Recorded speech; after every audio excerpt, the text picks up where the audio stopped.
What if you were able to get more wallet share from existing clients? What if you were able to close more prospects than you have before? What if you were able to be known for something that can expand more products and serve more clients based on what you are known for? Today, I want to talk about two things. And this is more along the line of best practices and business. So it's a little more pragmatic than here's a story about my journey as a solopreneur.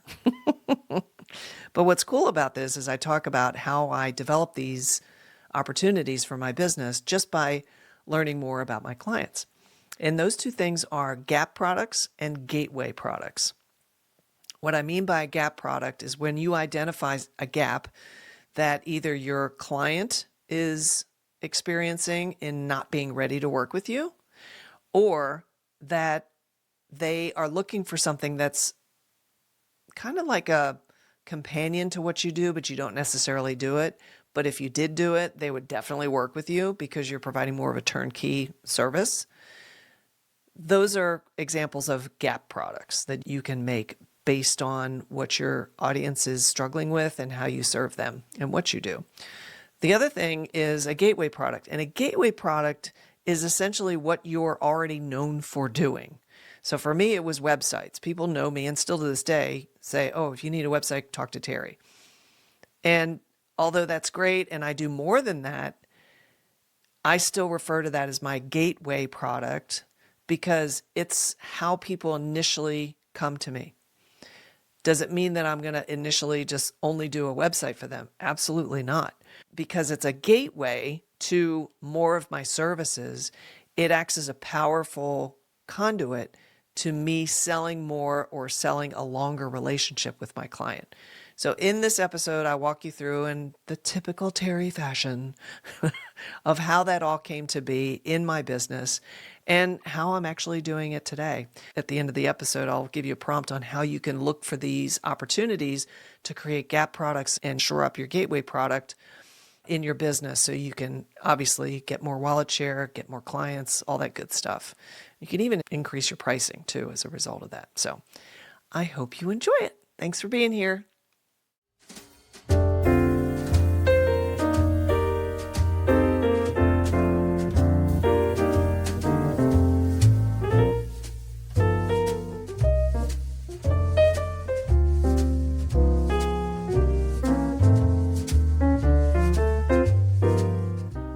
Welcome to My Solopreneur Life. I'm Terry Pappy, your gracious host, and I am so glad you're here. I have a wonderful episode for you. Sit back, relax, and let's have some real talk about what it is to be a solopreneur.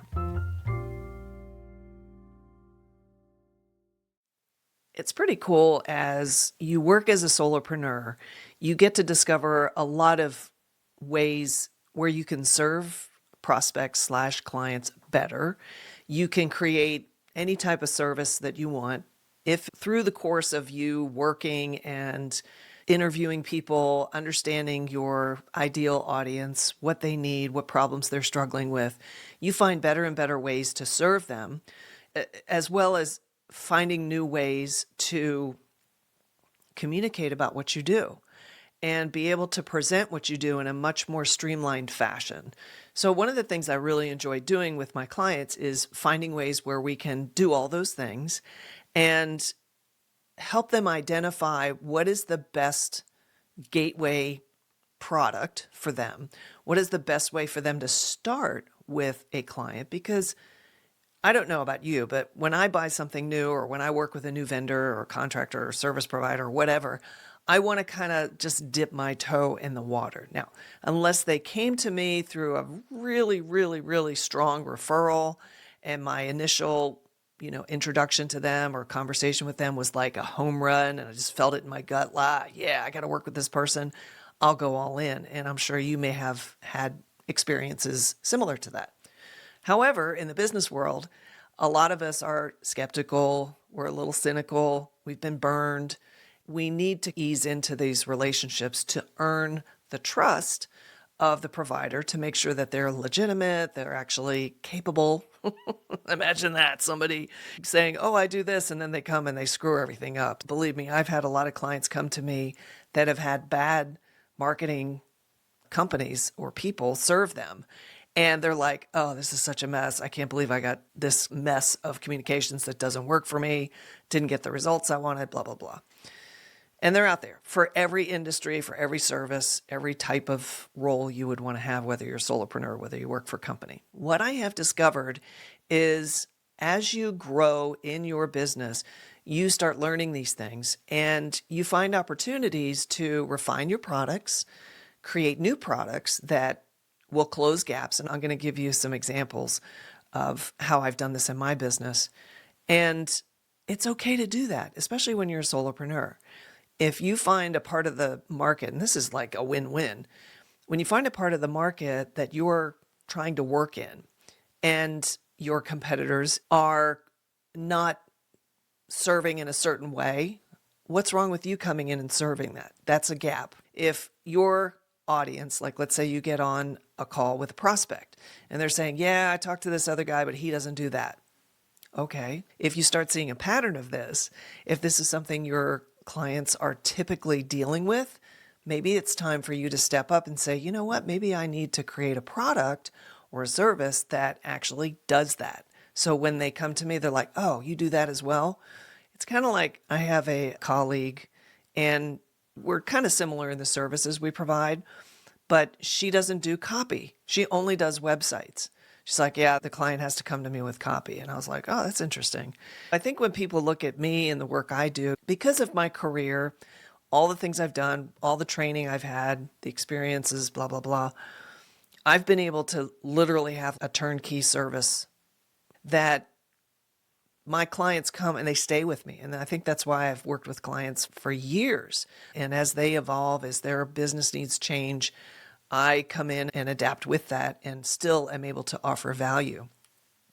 Why this is important is because I want you to pay attention to how you're delivering services, how to listen to your prospects and clients to see where there may be opportunities for you to create gap products or services or a more defined gateway product or service that enables you to sell more easily and help your clients more powerfully so they stay with you beyond that initial work that you do with them. Here's how it kind of showed up in my business. When I started Better 3, as you remember, I said in prior episodes, I called it Terry Pepe Creative Services because essentially I was just freelancing. I wasn't even sure if I was really starting a business. I just wanted to do something that earned some income, kept me busy after I was laid off working at Marriott. So when I was working at Marriott and even jobs prior to that, I did a lot of website work ever since like the mid 90s when I was working at the Orlando Sentinel, the newspaper, and we went from traditional print stuff and started expanding into the internet. And they created OrlandoSentinel.com, and also they were initially doing Digital City Orlando, which was a product of AOL in the early days. And so I got to be part of that Digital City Orlando team and was working with people doing the sites. And I loved it because it was immediate.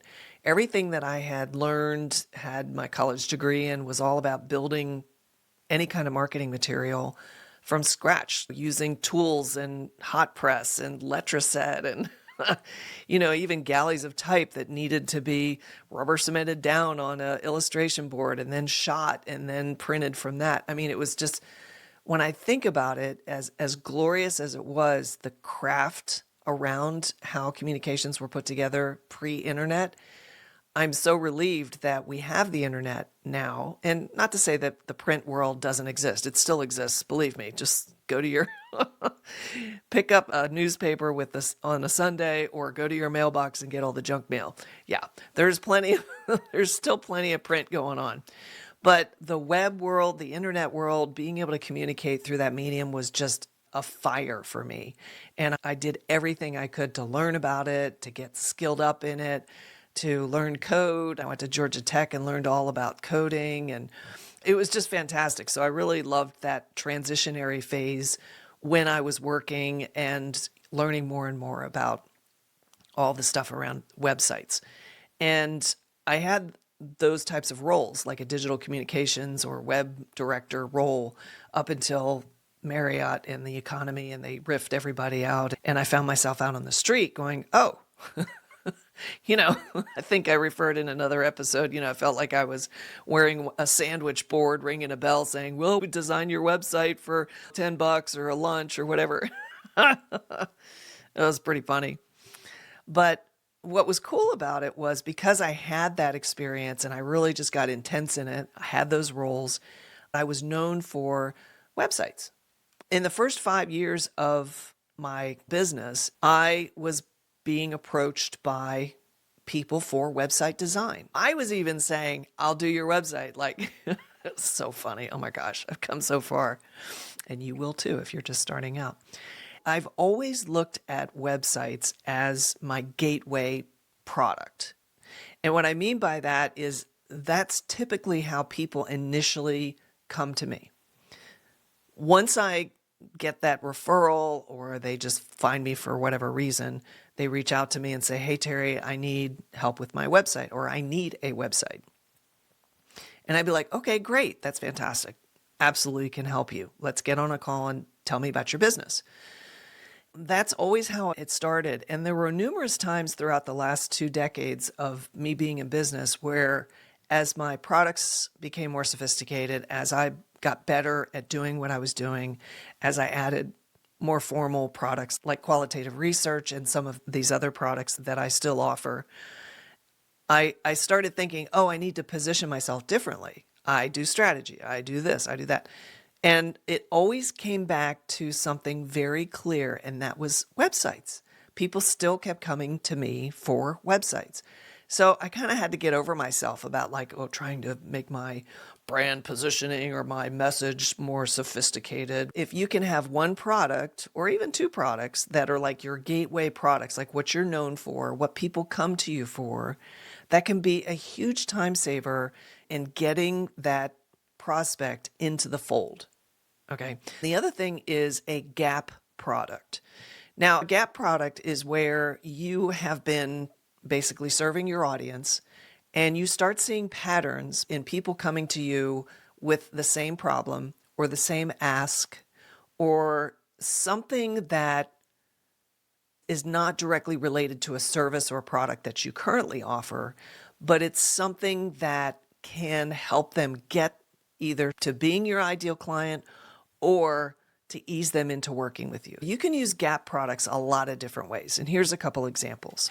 So a gap product could be a service that is something that readies a prospect. Many years ago, I used to get everybody would approach me for help, and they weren't always a fit, but I still wanted to help them. And a lot of them, the obvious ones, like they didn't have the budget. You can't really do a lot about that. I mean, if someone came to me and they needed help, but they didn't have the budget, I'd still want to help them. There was one that came to me and he definitely wasn't ready. And I think he was in training or something. And his problem was he didn't have the budget, but I found out through our conversation that he was turning away a ton of prospective students for his training programs that he didn't feel were ready to take his official training programs. And it just kind of hit me like gong. And I said to him, why don't you create a primer or a basics course that gets them ready to take your other courses and spend more money with you? And he was like, I never thought of that. And it's funny, the objectivity that I can bring into a business where you just and I can't do it for, in my business. I cannot see myself for the forest for the trees or whatever the expression is, but I can do it really well for my clients and for others. It's the gift of objectivity we have for others, but we're all myopic for our own stuff. So I told him this, and I'm like, just create an inexpensive, easy course that helps them get the framework so they can be successful in your other courses. And you can even use it as a lead magnet, right? Or break it into 2 sections, create 2 courses. One can be like an advanced primer, depending on where they are and what they're doing. And then use the beginning one as a downloadable course that they can go through, or a form that they can check, or an assessment. There's a ton of different executions for something like that. And so he was like, holy crap, that's like brilliant. And he never did become a client of mine, but I was able to still help him using that gap product idea. So not only did it work in my business, but it also worked in people I would advise and that I talked to. So where I used a gap product, my favorite example was with a client who wanted to be at the top of the Google search ranks. I was like, okay, great. Well, I didn't know if that was the right way to go. I had no basis for that. At the time, it wasn't a fit for everybody. So the gap product that I ended up creating as a result of this client's request was qualitative research. And the way it happened was like, I was like, okay, well, would you mind if I actually interviewed your past clients and did a little research to find out how they make those decisions? How do they go about finding the right kind of consultant that can provide the services that you're after? And she was like totally cool with that, paid for it. And I put together this report. And remember, this was like, I created this on the fly. So I like presenting information in a well-documented format. So I always create a really nice deliverable. And I called it the Communications Discovery. It is qualitative research. Qualitative meaning I get on the phone with people and I inquire. I do research. I kind of act like a journalist. I ask very probing questions related to whatever we're trying to accomplish. They're typically around communications and customer experience. And so when I have those conversations, I take like incredible notes while I'm talking to these people and realize that none of her clients went to Google when they went to look for somebody that was of her caliber and did what she did. So it wasn't just me coming from the web world and the marketing world saying, I could have taken it one of 2 ways. I could have said, well, this is what's involved in creating organic search results. There's also paid search results and blah, blah, blah. Here are all the things you have to do. And it's a long tail type of an effort, meaning it takes time to get, especially organically. With paid search, you're constantly updating your keywords and key phrases and so on. And so I could have taken that approach and just said, well, this is what you're facing. Now, granted, I was not an expert in that. Fortunately, I had a colleague who had a business that's all they did was Google Analytics and Google AdWords. I could have done that, okay? The other thing is I looked at like, well, how do I do this? Like where it's really going to be beneficial to me. Well, I got to talk to her people. I got to understand what the experience was for me to formulate that.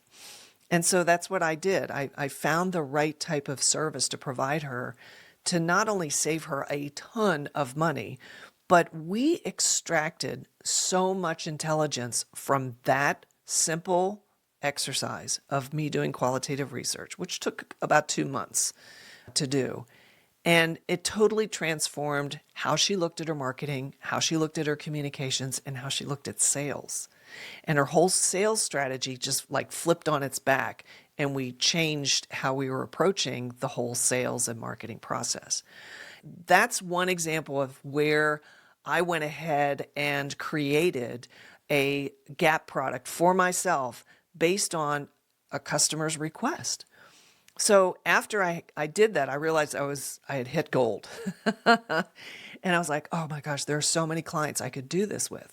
It could help them not only with the marketing and positioning, but it can help them with customer experience and how their customers experience their customer service reps and call center and things like that. And it was just probably one of the most effective, powerful products that I did because it was objective. So this client and any of the clients I do qualitative research with, they can't argue with their customers.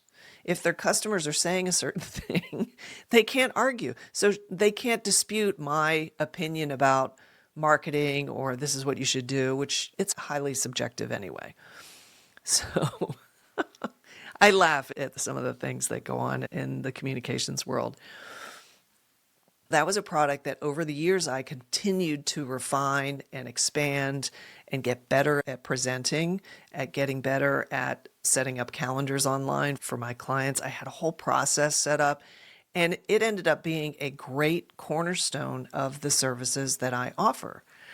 And so that's a perfect example of what could be a gap product as well as a gateway product. You could use something like research or an assessment or some type of strategic tool as your gateway. Now, remember what I was saying, I was known for websites. So when you have those initial conversations, whatever you're quote unquote known for, or whatever you have a pattern of people coming to you for, that's what you need to stick with, unless it's something really odd and hard to explain. I mean, there's always exceptions. But as a rule, if people are already self-solving, self-solutioning, meaning before they even think about looking for someone like you, they're deciding, they're going over their problem in their head. How do I fix this? What do I do? They do some online research. What's the best way to fix it? They try to figure it out on their own first because it's cheap and it just takes time. They'll do that first. The next thing they'll do is they'll ask a friend, phone a friend. Hello, can you tell me how to fix my problem? And they'll get referrals through that friend or that resource. And then the third thing they'll do is they'll actually approach the problem solver or potential problem solver. But because, this is the cool thing, because they've already partially solved the problem in their head, meaning they've gotten to the point where they've identified correctly or incorrectly who they need to fix the problem, they're already down that rabbit hole. They're already going and looking for that person, when in fact they may need somebody completely different. A gateway product is a way for you to kind of stand out in front with the sandwich board sign draped over your shoulders saying, yes, I'll build a website, or yes, I'll do this. And what that does is that lets the world know that that's what you do and what you're known for. The way I'm framing this, it's very general, in a very general manner. Take from it what you will, because every industry is a little different. Most solopreneurs that I work with are consultants in a specific industry. They're trainers. They're folks who do fractional work in the C-suite. They take over some sort of role as a fractional, or they do creative services like myself. They also are professional speakers or authors. So there's a general group of folks that I work with. But solopreneurs can take any form. You can be a solopreneur and have a product-based business where you sell clothing or tchotchkes or whatever. It's a little different for that type of a business, like a true e-commerce business versus a services business. Most of the stories I tell you and the best practices I share with you are going to orient themselves a little bit more toward the services side of B2B or B2B2C versus B2C, which is business to consumer. So, sorry, a little sidestep there just to clarify some things. The best practices that I share are, in many cases, general.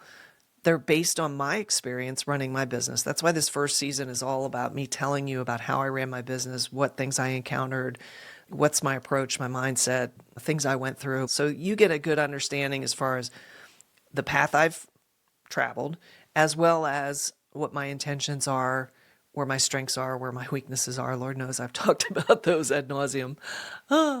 Anyway, let me get back on track. With that gateway product, what you're doing is you're acknowledging the general approach that people take when they want to work with you. Here's the key with a gateway product. You can still provide that product, okay, unless it's completely off base from what you really want to do, then that's a whole different thing you got to take on. But offer that product, but make sure that you're providing that product in a sort of like a curriculum way, okay? I'll use my business for an example. I started out creative services, freelancing, doing whatever. I mean, I was just so eager to get clients, to get work, because I love to work, and just build this up into something. And it was over the course of several years that I refined things, I compartmentalized them, I got rid of some things that I just didn't want to do, like the Google AdWords that people were asking for, just did not want to do that stuff. And I started to really find my niche and where I wanted to kind of settle. I picked a lane and I wanted to stay in that lane. Even though websites are still, believe it or not, after almost 20 years, I still love building websites. I know, I do. And I use the Squarespace platform since 2009, I believe. I've been using Squarespace and I love it. I can get in and look at the code and do funky things and stuff. I've been able to build on my experience, but make website development faster because I'm using that platform. Websites are still probably the heart and soul of my business. If a business has problems in the business, it will show when I go to do their website, or whether it's a refresh or whether it's from scratch. It's really amazing how that works. If a business owner doesn't really have their business well organized, or they're a little lopsided as far as like they're all sales and poor delivery or whatever, it'll come out when I go to build the website. It's really interesting. That's still the core product of what I do. But I created other products to make that website even more powerful. Also, to make my relationship with that client longer. I got more customer lifetime value, more wallet share, and I was able to make the investment up front with that client, and they make an investment with me by hiring me, and I can continue to support them. It's almost like I'm an outsourced marketing firm. There's a lot of different ways you could look at it. What I used to do when I started transitioning and having these other products was they'd come in for a website. I'd say, okay, great, let's have a meeting. Let's talk about what's going on. I'd start learning about their business. And as I learned about what they want, I could hear how they've already been self-solutioning. Like, well, I think I need to do more social media and I just need a cleaned up logo and I need to do this over here. And my website's a little dated, so I need this, that, and the other. And I was like, okay, cool. I started being very sophisticated about how I approached website content, website functionality. So it wasn't all fluffy copy and pretty pictures or the cool design with animations and all that weird stuff. And still to this day, that drives me crazy when sites are like over sexed up and it's like, ooh, that's cool. It's like the first time you go to a site and it's like doing all this cool like animation and this like rendering and everything where text comes in or pictures fade or whatever, or there's video. And it's like, ooh, it's really cool. But then the next time you go to that site, you're like, oh God, it's so tedious. You got to wait for all that stuff to render. Anyway, sorry. That was so I told you I'd be real authentic on this show.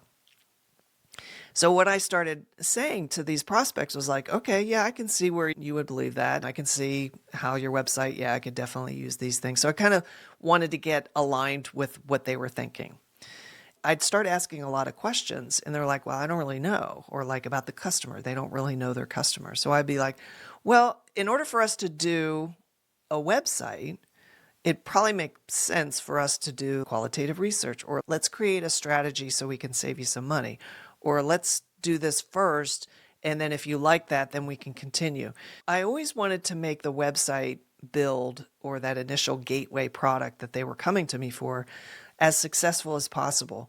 I would propose to the client, how about if we do these 1, 2, 3 things before we actually dive into the website, because it'll be that much better for this reason, that reason, and the other reason. And it was pretty easy for me to get them to agree to that because it was always logical.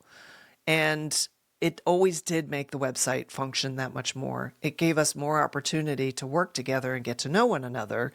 And it also obviously gave me more business. So that's where a gateway product can really still be beneficial, even though it may not be what you want to be known for or kind of what your primary solution is.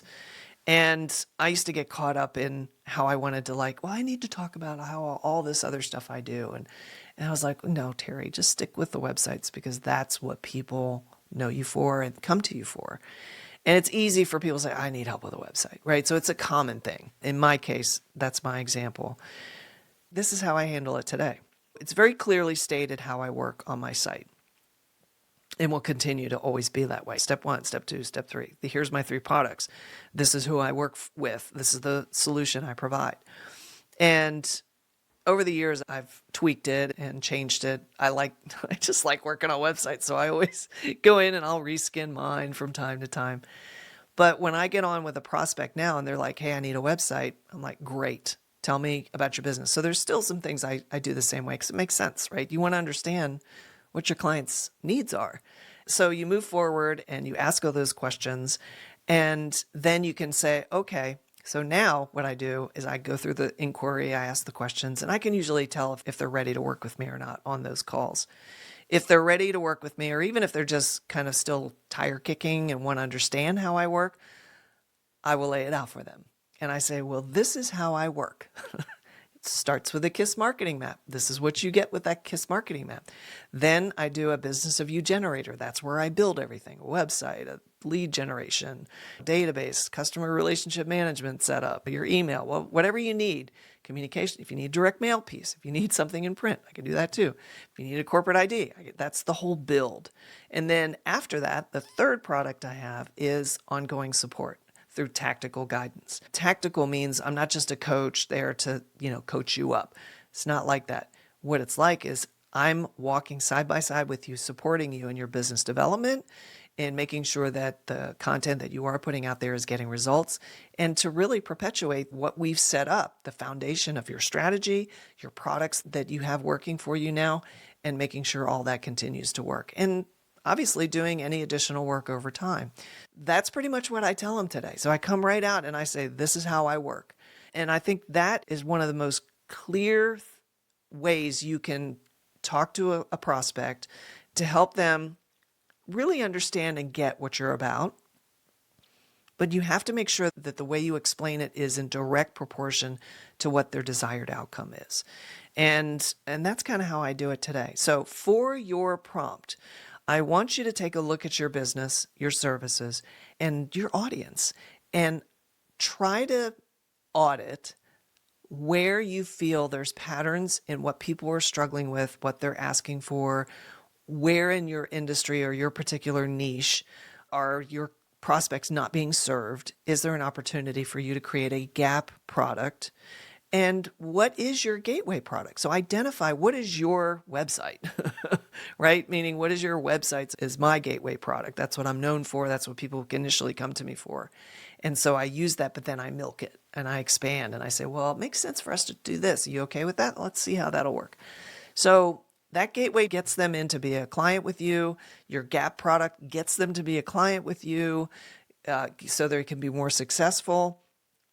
All these things are ways to close business. This is really about setting up your business products and services so you can close more business, book more deals, get more engagements, and become a really easy referral for any of your existing clients. Find out what those are in your business, make a list, and see how you can turn those into products and start communicating about those so you get more business. All right. Thanks for listening. Well, I know you're disappointed, but that's it for this episode. Listen, the great news is there's another one coming, so stay tuned. Anyway, I just want to make sure that you do the prompt if this episode had a prompt and you get that homework done because you're going to be a better solopreneur. How's that for a maternal finger shaking at you? Hey, listen, thanks so much for being here, for giving me time of your day, and, for taking it on. So if you want to learn more and stay connected with me, just head on over to mysolopreneurlife.com. Thanks a bunch. See you soon. That was pretty good. I think I'll keep that one.